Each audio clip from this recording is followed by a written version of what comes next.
flasim shpeshherë edhe në studion tonë televizive në lidhje me vlerën e trashëgimisë kulturore shqiptare, megjithatë duhet të dimë që ka individ shqiptar dhe jo vetëm, edhe të huaj, të cilët kanë në fokusin e tyre pikërisht le themi në punën e tyre kryesore mbarvajtjen, ekspozimin, ruajtjen, përcjelljen e traditës dhe kulturës shqiptare. Do të flasim në fakt në lidhje me një mision i cili ndoshta është iniciuar me një ekspozit vite më parë në 2015, por nuk është ndalur aty, është një proces i cili vazhdon, sepse kur flasim për kulturën dhe traditën, në fakt nuk mund të jetë vëmendja vetëm një herë të vetme apo një moment. Duhet që të ketë vazhdimsi dhe të punohet fort për ta bërë transparente dhe për ta evidentuar atë. Unë kam kënaqësinë të kem në studio dhe t'i uroj mirëseardhje në këtë rast profesorit e asociuar zotit Kosta Jakumis. Mirë se erdhe, Kosta. Kënaqësi dhe pedagog në Universitetin e New Yorkut në Tiranë, shoqëruar nga një tjetër pedagoge në studio, zonja Ariana Çela. Mirë se erdhe. Kënaqësi Ariana që të kam në studio, gjithashtu pedagoge në Universitetin e New Yorkut dhe rikthehemi sërish një tjetër mikesh kësaj ere, e cila ka një kontakt të afërt edhe për hir të punës që ajo bën me të huajt që operojnë dhe janë prezent në Shqipëri, është mësuese e gjuhës shqipe për të huajt dhe njëkohësisht edhe gazetare, Sonila Myftaraj. Mirë se erdhe, Sonila. Kënaqësi që u kam në studio sot për të folur për këtë mision të veçantë, Kosta. Ka qenë ekspozita në 2015, ndoshta hapi i parë, le themi, i cili ju ka ngacmuar të sillni dhe të evidentoni vlerat e traditës dhe kulturës, por puna juaj vazhdon edhe sot e kësaj dite, apo jo?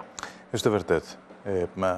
Nisme 2015 ishte në kuadrin në një projekt kërkimor, ose një pilar kërkimor që kemi në universitet, që ka të bëjmë me menaxhimin e trashëgimisë kulturore dhe një qëllim me të përgjithshme që të ndërtojmë audiencat e reja. Me idenë se trashëgimia kulturore është diçka që kalamajt tona duhet të trashëgojmë brezave të mëpashme. Kështu që përgjegjësia jonë shkon për te i kësaj ide. Prej vërteti, me ekspozita e vitit 2015 ka qenë një model për të ardhmen. Kemi përpjekur që të prezantojmë një model të ri ekspozitës në hapësirën shqiptare, ku ekspozita bëhet jo vetëm përmes objekteve të cilët do të ekspozohen, por edhe njëkohësisht përmes ideve.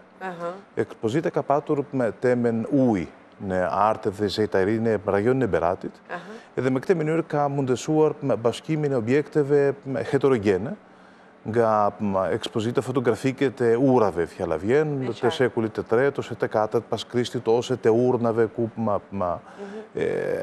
trupa e njeriu dekompozohet dhe behe ujit. Pra ka një lidhje dhe tematika. Pikërisht. Edhe këtë ekspozite kemi kombinuar me disa module pedagogjike për nxënës të shkollave fillore, kryesisht edhe të mesme, me klasat e 7 dhe të 8. Aty ku duhet filloj edukimin në fakt, apo jo, ndoshta edhe njohja e brezave me kulturën në një farë mënyre. Megjithatë, pse Berati? Pyetje e zakonshme. Pse ishte ndoshta ky qyteti në fokus? Personalisht, kam një histori unë personale me Beratin, sepse i e kisha bord, si të themi, të shlyer pas 10 vjetës, dikujt një dashamirë shumë të madh të Beratit, a jetë në Albanit, i cili ka qenë punonjës i Institutit Monumenteve prej vitesh edhe drejtori se Beratit. Edhe duke patur parasysh se neve kemi patur kontakte dhe këtë ide kemi rafur qysh prej 2006, e shleva me në fund borxhin në 2015. Tani e qenë në ndërgjegje, domethënë. Po, përpos kësaj, Berati është një qytet i cili të afron mundësi e ka qef këtë punon, sepse është qytet i tillë, dhe njëkohësisht është afër qendrave të tjera, domethënë kështu bashkon vlerat të cilat janë jo vetëm kombëtare, por edhe rajonale në përgjithësi. Kështu që nuk ka qenë rastësore, por edhe ne dim që Berati në vetvete ofron shumë për sa i përket historisë që ka, bukurive që ofron, natyrisht edhe një tradite të ruajtur, tashmë për vite që është evidente, shumë e rëndësishme kjo për brezat, apo jo, Ariana. Prandaj ne thamë që në fillim të transmetimit një mision. I tillë duhet jetë në fakt jo vetëm nga ju që ndoshta e keni pjesë të punës suaj dhe të angazhimit tuaj, por për secilin individ në vetvete. Këtë keni dashur t'i injektoni?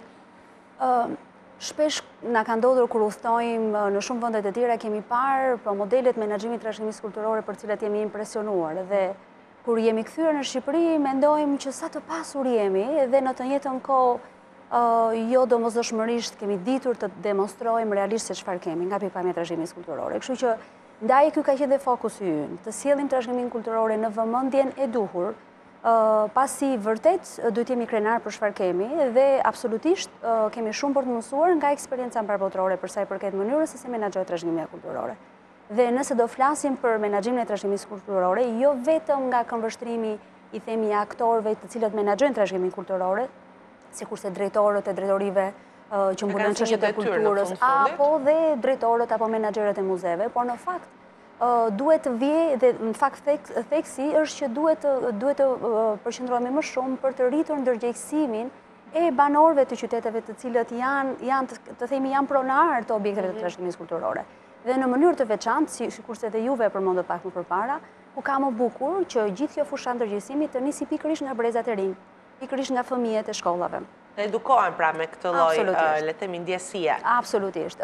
Dhe vërtet ka qenë një kënaqësi shumë e bukur për të parë gjatë përmbushjes së projektit për cilën profesor Kosa po fliste pak më përpara, të shikojmë interesin që trashëgimia kulturore në fakt ka tek fëmijët, sikurse dhe nevoja akoma më e madhe dhe të themi përpjekjet më të intensifikuara do duhet të ndërmerren nga objekt, të themi nga institucionet arsimore, në mënyrë që të sjellin trashëgiminë kulturore në vëmendjen e duhur sikurse fëmijët dëshironin ta kishin. Pra dhe vetë kurrikulat mësmore kanë nevojë apo jo që të kenë në fokus. Në fakt, si është ajo? Është prezente apo duhet punuar në këtë aspekt për ta ofruar më shumë dhe ashtu siç duhet e ky brezëri për cilën e po flasim? Si rezultat e një studimi që neve ndërmorëm, janë rreth 190 intervista të cilën neve kryem, pyetësor të cilët i plotësuan nxënësit e shkollave të klasave të 7 dhe të 8.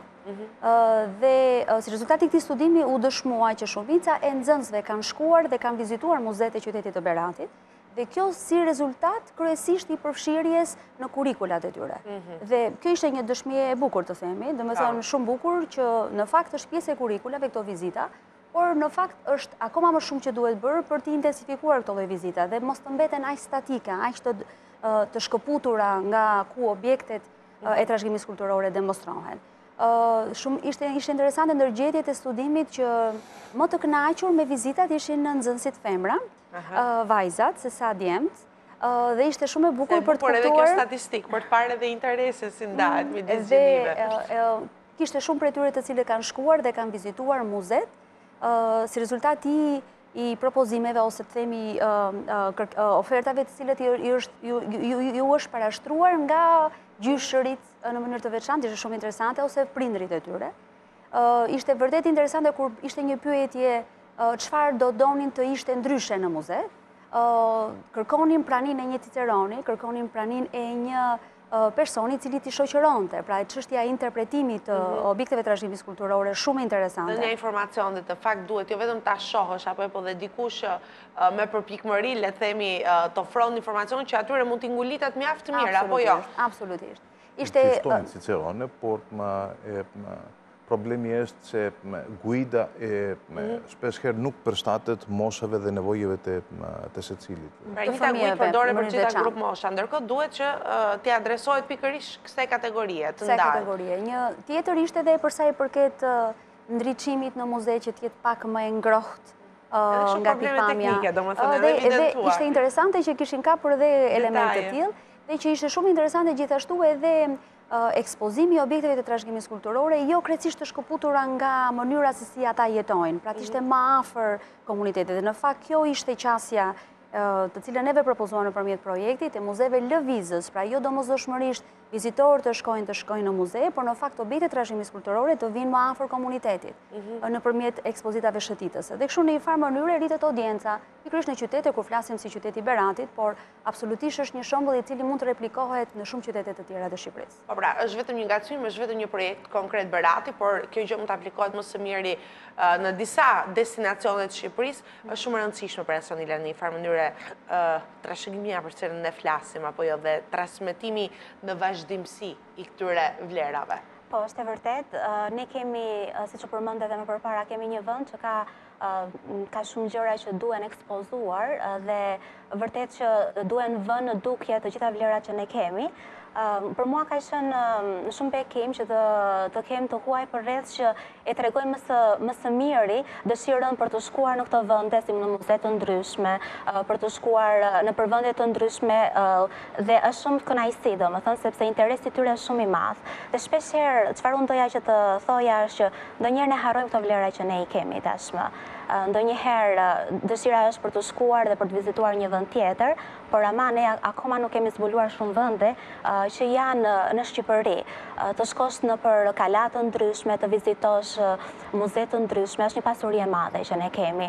Dhe shpeshherë ndoshta ne nuk kemi arritur ta reklamojmë sa duhet në mënyrë që të tërheqim sa më shumë turist, ashtu si dhe në vendet e tjera. Kemi tendencë të themi që duam të zhvillojmë turizmin, kemi pritshmëri që turistët e huaj të vinë në Shqipëri dhe të zhvillojnë edhe këtë pjesë për ato turizmin që është në destinacione të ndryshme, për jo vetëm turizmi i plazhit apo ai malor, ndërkohë vetë ndodh shpeshherë që kemi shqiptarë që kanë dëgjuar për Beratin, kanë dëgjuar për Krujen, për Shkodrën, gjithashtu, po vetë nuk kanë shkuar kur, pra nuk kemi pasur interesin duke thënë se e kemi aty.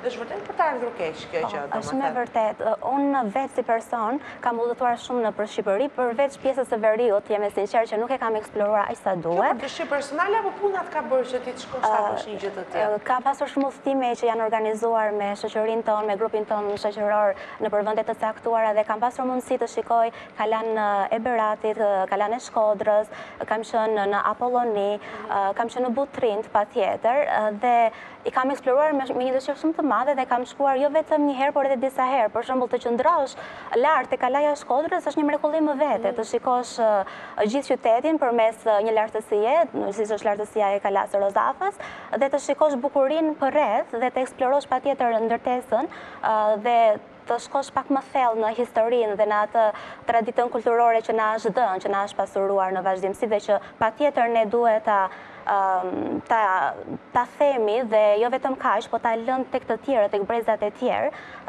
ti ndihmojmë që të afrohen tek kjo një gjë që është një vërtet një gjë shumë e bukur nga ana kulturore. Sa mirë që e themi edhe sot, se ndonjëherë mund ketë nga ta thonë, po që kanë të drejta që po diskutojnë, nuk na ka shkuar në mendje me idenë që janë pjesë të vendit tonë dhe gjithmonë bëhet fjalë për udhëtimet jashtë vendit, kemi kuriozitetin të shkojmë dhe të njohim gjëra që nuk i përkasin Shqipërisë. Ndryshe është parë edhe shohim edhe me ture turistike që organizohen nga të huajt në Shqipëri, të cilët vit pas viti janë prezent për të eksploruar edhe për të njohur me këto destinacione. Megjithatë, unë dua të ndalem pak edhe tek le të themi ky manual, ky libër, kjo ekspozitë, sepse në vetvete është një ekspozitë, apo jo, profesor Kosta, të cilën ju keni dashur ta dokumentoni në një farë mënyre dhe të jetë, le të themi, aty për të shfletuar edhe për të njohur me gjithë punën tuaj që ju keni dashur të bëni. Sa të rëndësishme keni parë dhe sa efekt ka pasur realisht pasja e një libri të stenture, një arkivi të tillë? Rëndësia është e madhe sepse lë një gjurmë dhe lë edhe një kohësisht dhe një model. Në përgatitjen e këtij katalogu të ekspozitës kanë bashkëpunuar me tepër se 16 bashkëautor, të cilët secili me specializimin e vet, si shqiptar ashtu edhe të huaj, të cilët e kanë mundësuar me ekspertizën e tyre një prezantim relativisht popullor, por të dokumentuar në mënyrë që të jetë e përdorshme edhe nga shkencëtarët. Pra një punë intensive, kur flasim për këtë libër, sa shoh që është e shoqëruar më së miri edhe me foto apo jo, por edhe me informacion të shkruar. Edhe informacion të shkruar, i cili interpreton objektin e fjalë dhe një kohësisht e lidh me tematikën e ekspozitës. Keni bërë dhe histori këtu brenda, shoh. Do të nga koha se si ka qenë, apo jo, një zonë dhe se si ka ndryshuar, sepse me kohën disa gjëra ka ndryshuar realisht, apo jo. Edhe pse flasim për vlera është e vërtet, por vlerat e këtyre, pavarësisht sa të hershme janë edhe dinamike dhe me përshtaten në periudhave të ndryshme në të cilën këto monumente jetojnë, edhe si rrjedhoi edhe vetë veprat e artit me një farë mënyrë transformohen për të shërbyer shoqëritë të ndryshme në kohra të ndryshme. Kështu që është një vlerë e shtuar, prandaj unë e theksova që në fillim nuk mund të mbetemi thjesht te fakti që ka qenë një nga këto projektet e izoluara që ka ndodhur për them në një moment caktuar dhe ka gjëra të kanë përfunduar aty. Si ka vazhduar procesi juaj punës? Natyrisht beratit ishit të borç, e çlyet borxhe, por besoj puna juaj me këtë fokus vazhdon. Si është, le të themi, intensiteti i punës suaj tashmë duke ruajtur këtë tematik, pra traditën edhe përcjelljen e saj në vazhdimsi. Në rast të parë është, si që thashtë dhe me përpara, një projekt kërkimor të cilën e kemi, me studimi dhe me transmetimi i modeleve me të suksesshme ndërkombëtare në lidhje me menaxhimin e tërshikimit kulturor. Kjo është një projekt që kishte filluar edhe para vitit 2015, ku be ekspozita, vazhdon, kemi plane për të bërë me ekspozita tematike të kombinuara gjithmonë me module pedagogike në mënyrë që të transmetojmë atë idenë që veprat e artit nuk mund të përkthehen një lloj tek neve që jemi të rritur, ose tek fëmijët e cilët kanë nevoja dhe fjalore dhe ndjeshmëri të më thënë kështu ndryshe. E vazhdojmë të më thënë kështu me rajonet e tjera, dhe një kohësisht përpiqemi që të zgjerojmë atë rrethin e njerëzve me të cilët të më thënë kështu diskutojmë, sepse qëllimi në vetë nuk është një projekt apo dy projekte, qëllimi është transmetimi një modeli. Dhe krimi një grupe pune që punon për këtë gjë, apo jo vazhdimisht. Pikërisht. Besoj keni gjetur edhe për krajen e të tjerëve profesionistë, ju përmendët disa kur folën për këtë ekspozit, por besoj edhe aktualisht keni një grup pune që janë po kaq të dedikuar sa ju apo jo. Është vërtet. Është edhe vërtet. Këto në këtë përfshihen si aktorët e kulturës dhe arsimit në vend, ashtu edhe me shkencetarë ndërkombëtarë të cilët ka një interes për artin që u zhvillua në periudhë të ndryshme në Shqipëri. Besoj është mision edhe në punën tuaj të përditshme, Mariana, apo jo, kontakti me studentët, në për auditore, besoj është këtu qëndron edhe pesha juaj më e madhe, apo jo, në misionin tuaj të përditshëm, sa interes ka, sa informacion ka, sepse ti e shfrytëzon besoj më së miri për të bërë një lloj studimi, për të kuptuar se si funksionon tek ky brez. Që lidhet edhe me është interesante, është absolutisht interesante si profesoresh ekonomisë dhe menaxhimit, të them të vërtetën, është një nga lëndët më të preferuara që un kam, është lënda që është për menaxhimin e trashëgimisë kulturore. Dhe krahas nevojës që t'i shërbejmë identitetit tonë kombëtar, dhe në funksion të cilin neve përpiqemi që të ruajmë trashëgiminë kulturore, të trashëgojmë tek brezat e arshëm. Por në të njëjtën kohë, theksi që unë te kjo lënda vër është që duhet konsideruar objektet e trashëgimisë kulturore, jo vetëm thjesht si një mënyrë për të zhvilluar ose për të ruajtur identitetin kombëtar, por në të njëjtën kohë si një mënyrë e cila mund të nxjisë zhvillimin ekonomik në vendet ku këto objekte të trashëgimisë kulturore janë. Pra duke parë në një tjetër aspekt, dhe në aspektin e zhvillimit që mund të krijojë. Nga pikpamja menaxhimit duhet ta mirë menaxhojmë në mënyrë, sikurse profesori po thoshte pak më përpara, të rrisim audiencat. Pra në mënyrë që në qytetin e Beratit, në qytetin e Shkodrës, në qytetin e Korçës, tash Shqipëria është kaq e pasur, kudo të shkojmë vërtet kemi një pasuri të jashtëzakonshme. Të kemi më shumë vizitor, të kemi më shumë njerëz të cilët vinë dhe vizitojnë, dhe sigurisht si vizitor, si turist, ato në një farë mënyre kanë sjellin një lloj impakti ekonomik në zonën në të cilët bëhet fjalë. Dhe në fakt ka studime në mbar botën që turizmi kulturor është ai lloj turizmi i cili ka një impakt ekonomik më të madh në krahasim me llojet e turizmeve të tjera. Ai turisti që vjen për të vizituar objektet e trashëgimisë kulturore qëndron më gjatë në rajon, harxhon, shpenzon më shumë dhe si rrjedhim impakti ekonomik në rajon është absolutisht më i ndjeshëm. Nga të gjitha anët në këtë rast, apo jo vetëm në një drejtim. Absolutisht, por është, të themi, është një përgjegjësi e madhe e të gjithë aktorëve në fushën e trashëgimisë kulturore, duke bashkëpunuar me njëri tjetrin, është shumë e rëndësishme, duke bashkëpunuar me njëri tjetrin, të krijojmë premisa për një zhvillim të qëndrueshëm të këtyre rajoneve dhe këta qytetarë të cilët të themi janë dhe pronarë të objekteve të trashëgimisë kulturore, mos të ndihen sikur kanë një barë për të cilën do duhet ta ruajnë si rezultati i kuadrit ligjor, por në fakt ta konsiderojnë si një aset i jashtëzakonshëm për zhvillim ekonomik në zonë. Dhe ky është fokusi që me studentët bëjmë dhe në fakt zhvillojmë bisedojmë jo vetëm në klasë për modele të praktikave ndërkombëtare, por ndërkohë ndërmarrim dhe vizita studimore në qytetet. E në fakt të fundjavë ishim në Berat, edhe një vizitë e radhës do jetë në Shkodër, edhe një tjetër në Ardenis, në Putrin, në Korçë, kështu me radhë. Prekni konkretisht, pra jo vetëm të flitet, se ndonjëherë fjalët bëhen të lodhshme, por kur është mundësia për të prekur nga afër, zgjohet edhe interesi konkretisht apo jo. Besoj që Universiteti i New Yorkut për hir të vërtetës besoj që është ndër institucionet e vetme akademike në Shqipëri që ofron një lëndë të kësaj natyre, më thëmë menaxhim të trashëgimisë kulturore, gjë që them besoj dhe gjithmonë e kemi diskutuar është kaq e domosdoshme në këto audiencat tona studentore, absolutisht zgjon interesin dhe të studentëve dhe ndihen krenar për kush janë dhe cilat krajina në një farë mënyrë përfaqësojnë, por edhe zgjohet një lloj përgjegjësie tek ata se çfarë duhet bërë në mënyrë që të ftojmë më shumë vizitorë si rezultati i atij impakti ekonomik që do mund të gjenerohet përkatësisht. Ndërgjegjësoni pak, apo jo, i bëni të reflektojnë me veten në një farë mënyrë. Dhe pjesë të jetës, sepse nëse trashëgimia i përket vetëm të së kaluarës edhe nuk lidhet dot me të ardhmen, do të thënë vdes. Është e qartë. Qëllimi i aktorëve të arsimit dhe të kulturës është pikërisht për të lidhur trashëgimin kulturor që i përket të së kaluarës me të tashmen.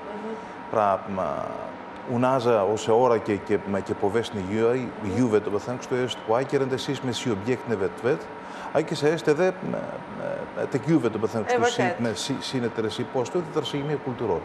Nëse çlidhet nga jeta e përditshme, nga jeta, do të thënë kështu e komuniteteve vendase, atëherë do të thënë kështu është destinuar për të vdekur. Misionet caktuara, her pas here, projektet caktuara, të cilat kanë këtë fokus, janë baqë të rëndësishme.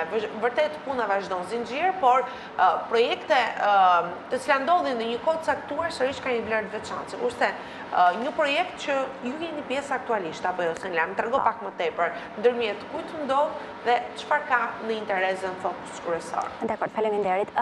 Unë kam pasur mundësinë që dhe jem pjesë e një bashkëpunimi ndërmjet Arizona State University dhe American Council for International Education. Ndodh një bashkëpunim në të cilën student amerikan vinë në Shqipëri jo vetëm për të mësuar gjuhën shqipe, por njëkohësisht për të mësuar gjuhën shqipe dhe kulturën shqiptare. Edhe vërtet është një projekt i veçantë, pasi ndihmon që kultura jonë të pasqyrohet më tepër për vende të ndryshme, në këtë rastin konkret tek studentët amerikanë.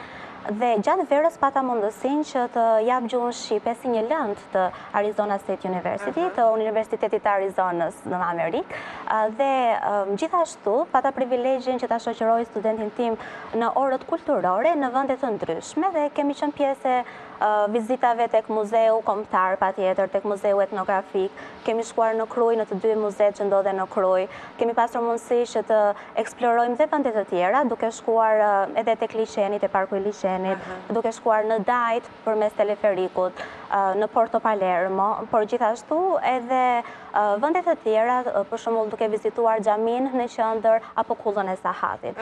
Dhe çfarë ishte interesante është pikërisht kjo gjë, sepse libri që është ideuar nga profesores Linda Mëniku është libri që quhet Discovering Albanian, është njëshi dhe dyshi, të zbulosh Shqipërinë dhe pjesë e librit, pavarësisht gjërave patjetër që kanë lidhje me mësimin e gjuhës shqipe, që patjetër do të jetë, ka dhe shumë fakte historike në lidhje se si janë ndërtuar çdo gjë me gjuhën shqipe edhe me faktorë të tjerë përreth që ata mund të eksplorojnë për të mësuar dhe për kulturën shqiptare gjithashtu.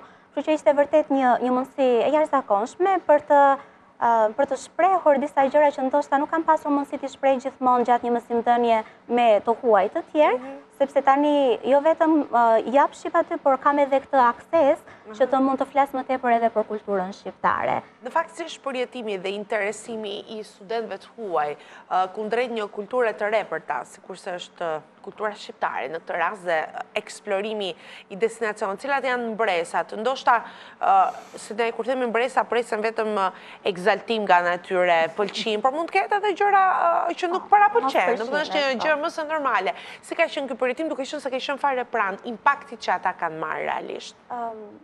Është për të admiruar fakti që të huajt kanë këtë prioritetet që ata kanë që kur vinë në një vend të caktuar, nuk ndalen për shembull vetëm tek deti, siç përmendëm, apo vetëm tek mali, por janë dhe persona që janë shumë të interesuar në lidhje me kulturën e vendit ku po shkojnë.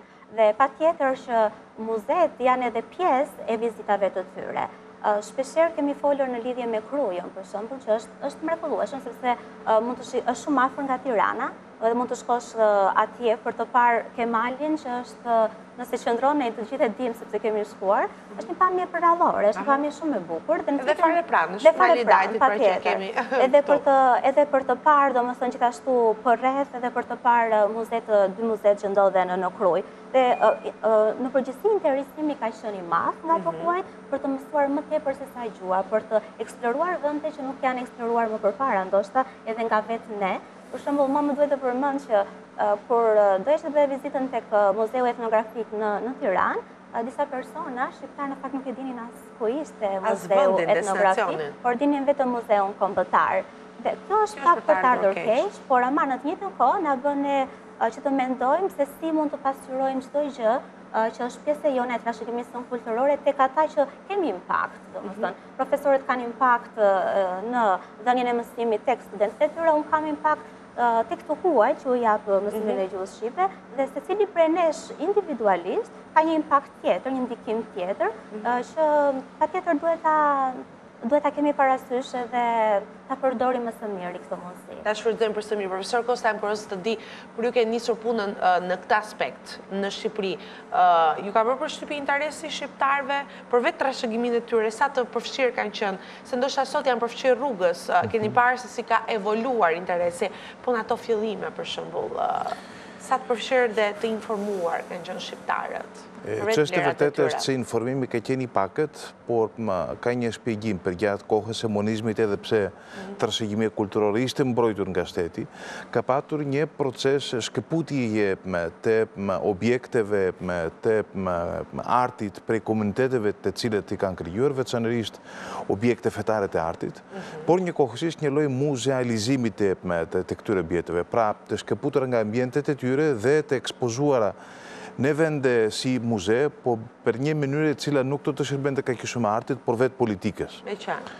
Për shembull, një model ekspozite në Muzeun Historik Kombëtar, ku përmes arteve do të kalon një det të luftës e klasave, ose të mënyrës me të cilën gjithë historia me një fare mënyrë në mënyrë lineare, priste këtë vinte komunizmi për të shpëtuar nga një tirani të përhershme, do të thënë kjo shpreh lastësisht e gjenë në vitet tona. Dhe me këtë mënyrë, trashëgimia kulturore u shkëput, si të themi, nga jeta e përditshme e njerëzve, u objektivizua, dhe si pasojë me njëherë pas 90-s edhe sot e kësaj dite kemi patur histori me objektet e artit e vjedhura dhe të cilët tregtohen ndërkombëtarisht, ku objektet për shkak të objektivizimit e tyre shiten dhe blihen. Kështu që informimi ka qenë i pakët. Nëse shohim se si ruhen edhe se si konsiderohen jashtë apo jo. Jo vetëm jashtë, edhe këtu brenda. Për shembull, mënyra me të cilën janë ruajtur kodiket e Beratit, prej vetë komunitetit e Beratit, tregon si kur një pjesë e trashëgimisë është pjesë e komunitetit, ruhet nga vetë komuniteti. Pra, le themi ka edhe komunitetet, kurse profesori po e thekson, të cilët e kanë qëllim në vetvete apo jo. Por duket sikur kanë mbetur vetëm në spektrin kështu individual, pra të njerëzve, të komuniteteve, të njerëzve që kanë dashur një gjë të tillë. Ndërkohë ky duhet jetë një mision institucional apo jo, duke e parë tashmë edhe për te profesionit tuaj, edhe si një qytetare e thjeshtë në fund fundit apo jo, Ariana? Absolutisht, e përmendëm pak dhe më përpara, është një përpjekje e cila duhet bashkërenduar nga të gjithë aktorët, qofshin ata institucional dhe në nivel qendror dhe në nivel vendor. Sigurisht gjërat kanë evoluar, nuk është sikur se ka qenë në fillimet e viteve 90, por mbetet shumë e rëndësishme për të rritur financimin e sektorëve, pikërisht të sektorëve të kulturës. Pra të ketë politika konkrete, po themi. Se shumë e rëndësishme që të organizohet një ekspozit, sigurisht kërkon mjete financiare dhe është e padiskutueshme që gjithmonë ka për të pasur kufizime të këtyre burimeve financiare. Tashmë, dhe jo vetëm në Shqipëri, në fakt për vërtetës kudo në të gjitha vendet, flasim për burime të shkurtuara të financimit në kulturë.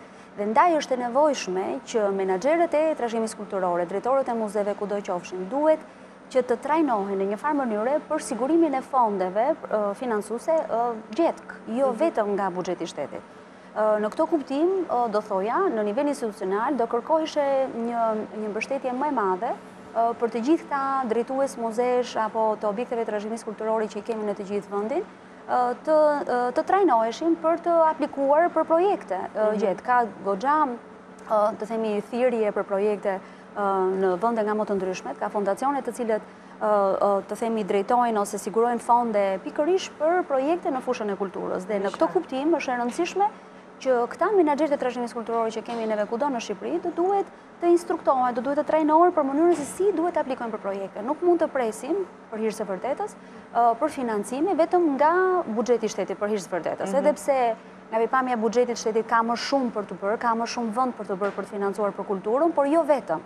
Duhet që të diversifikojnë burimet e financimit në mënyrë që të financohen projekte nga më të ndryshme për kulturën. Mos presë vetëm nga një burim që është shteti jo vetëm nga një burim. Është edhe alternativa që ti ofrove pak më parë, me prurjen e turistëve të huaj apo jo? Absolutisht. Është një nga mënyrat më të mira, jo vetëm për të trashëguar, por edhe për të përfitur financa në këtë rast. Por ata drejtues në muzeve, në mënyrë që të thithin më shumë turist në vendodhjen e tyre, është e rëndësishme që të organizojnë projekte të cilët do të kërkonin audiencën e turistëve. Kështu që në këtë kuptim kërkohen burime financimi. Dhe sikur se thash, do duhet të jetë e prirur, do të jetë më sipërmarrëse natyra e menaxhimit të këtyre objekteve trashëgimisë kulturore.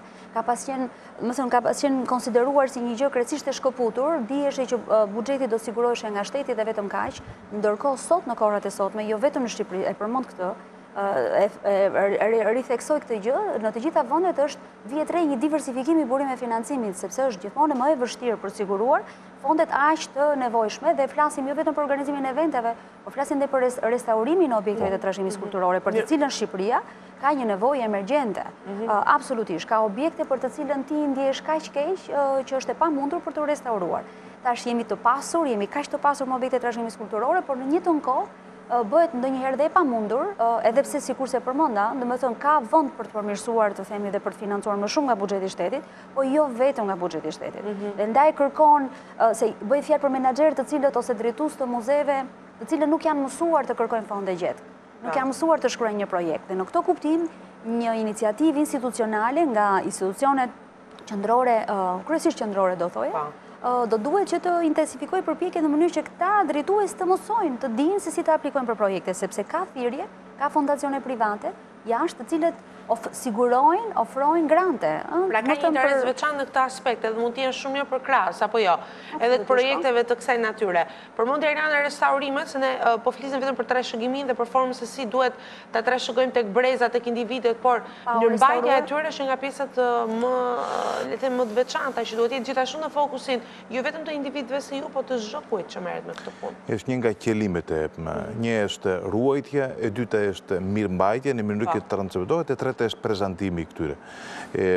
Si ruajtja është edhe mirëmbajtja, konservimi i veprave të artit janë të domosdoshme dhe është një përgjegjësi e cila shkon përtej brezit. Fatkeqësisht të gjithë këto quhen red tape business, janë të themi organizata të cilët veprimtariet të cilëve kur s'ka për të nxjerr fitime he për he, sepse fitimet e saj janë përtej brezit që neve po jetojmë. Kështu që në një farë mënyrë duhet kuptuar se angazhimi duhet jetë maksimal nga të gjithë, jo vetëm nga njerëzit që puna, profesioni i bën të jenë të lidhur, por edhe nga individët e thjeshtë, me aq sa mund të bëhet, me politikat qoftë edhe personale, dhe mua vjen mirë që sot në fakt e sollëm në fokusin e këtij transmetimi për ta kujtuar edhe për të kuptuar në të njëjtën kohë se si punohet në këtë aspekt, për të trashëguar vlerat që vetë historia ne i ka dhënë. I kemi, janë potenciale cilat nuk duhet të përfitojmë, por i kemi në dorë, thjesht na duhet të punojmë për të mirëmbajtur edhe për të transmetuar tek të tjerët ato. Profesor Kosta, faleminderit. Për punën tuaj, këtu në Shqipëri, natyrisht edhe për prezencën tuaj në studio edhe që na njohët le të me këtë proces të rëndësishëm të punës. Ishte kënaqësi. Faleminderit për gjithë. Arjana, faleminderit edhe suksese në këtë lëndë kaq të veçantë, që fati ka dashur të ta sjell, le të themi, në universitetin ku punon edhe që ke mundësinë ta transmetosh tek brezë një mision që të jep satisfaksion edhe brenda teje. Sonile, suksese. Një punë në përgjithësi dhe jo t'ja kanë thënë çdo herë, po edhe shumë e bukur, apo jo. Si të mësosh gjuhën shqipe, nuk është e lehtë. Një mision shumë i rëndësishëm.